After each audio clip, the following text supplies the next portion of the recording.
घर वाला ही सब लइकाइए से पढ़ाई लिखाई में लगा दिया, परीक्षा भी उतनी घड़ी से दिले आ रहे हैं।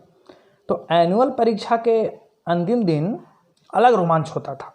ये नहीं कि जाके एकदम परीक्षा में फोड़ देना है, हिंसा में तो शुरू से ही विश्वास नहीं रहा है हमारा। ये था कि इसको जल्दी से कैसे दे के निपटा दिया जाए, घरे जाके नानी घर जाके जिद लगाना है। यूनिवर्सिटी में आए तो यहाँ तो लोग अलगे भौकाल मचाए हुए हैं, साला एक साल में दो गो एनुअल एग्जाम ले रहे हैं, वो अजीब अजीब ले रहे हैं। तो यहाँ भी इंड टर्म के अंतिम दिन हम लोग शिमला और मसूरी की वादियों में घूमते थे, परीक्षा में लिखते कम थे। तो अब उसी तरीके से दिवाली आती है, टेंशन लेके आती है। टेंशन इस बात का होता है कि भाई हम लोग की भी क्रश हुआ करती थी, तो उसके लिए लव लेटर लिखते थे। तो झड़ैया पुतैया इस सब के दौरान अगर मिल गया तो घरे से आप अलगे डुकियावल जाइएगा। क्रश को आप प्रपोज नहीं किए लव लेटर देके, क्योंकि प्रपोज कर दीजिएगा तो फिर क्रश को जी के रही, तो दोनों दने से गिंजन अपने हैं। लेकिन जब दिवाली आती है ना, तो वो छठ का एहसास लेकर आती है, अनुभूति लेकर के आती है, वो उल्लास लेकर के आती है। और वो इसलिए क्योंकि छठ को हम लोग महापर्व कहते हैं। महापर्व कहने के पीछे कारण ये है कि इसे हम लोग लोक शैली में मनाते हैं। अभी साला लोक शैली को जी है, तो लोक शैली है शास्त्र शैली के अपोजिट। अब शास्त्र शैली को जी है तो सत्यनारायण स्वामी की कथा एक किताब में लिखी हुई है, पंडित जी आते हैं, कथा बाँचते हैं, प्रसाद वितरण होता है, सब लोग घर जाते हैं। और ये जो लोक शैली की परंपरा है वो लिखित नहीं मौखिक है। यहाँ जो छठ का जो नियम और कानून है वो मौखिक चलता है, लिखित कहीं भी इसका जिक्र नहीं है, बस चल रहा है। ठीक उसी तरीके से जिस तरीके से खरगोश और उस कछुए की कहानी चल रही है। अब मान लिया जाए कि आप यूनिवर्सिटी में पढ़ लिख के आए कि भाई बम पड़ाका नहीं फोड़ना है, ये सब चीज़ प्रदूषण फैलाता है। आप आके घरे सूते हैं और तब तक आपके घर के बगल में कोई पड़ाका फोड़ दिया और आप धर ले कर रहे हैं और तब तक छौड़ा भाग गया। तो ये होती है।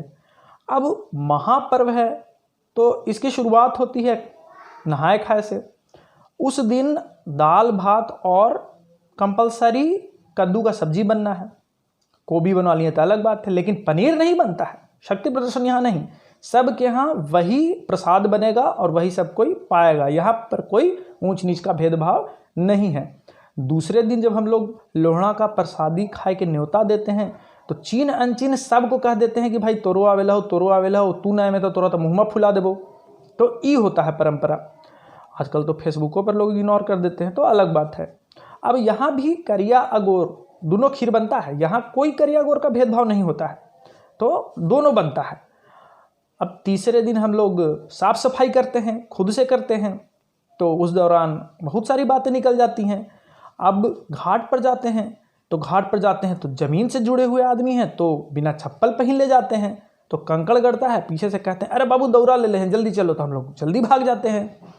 तो घाट को जुठाना भी नहीं है, तो आते हैं उधर से।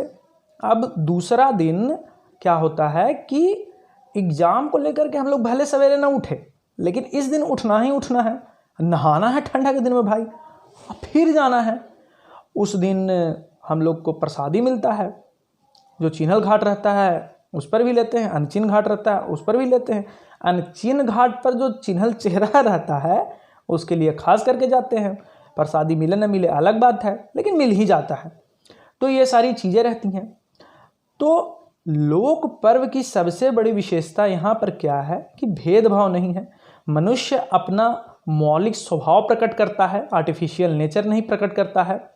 और शायद इसीलिए अगर शारदा सिन्हा का कोई गीत सुन लेता है बिहारी, तो बिहार में रहता है तो धड़कनें तो तेज हो ही जाती हैं, अलग राज्य में रहता है तो और ज़्यादा, और विदेश में रहता है तो लगता है कूद फान के मिहिर सेन ने कैसमू सरकवा पर बैठ के चलावे और प्रसाद खा ले और मज़ा ले ले।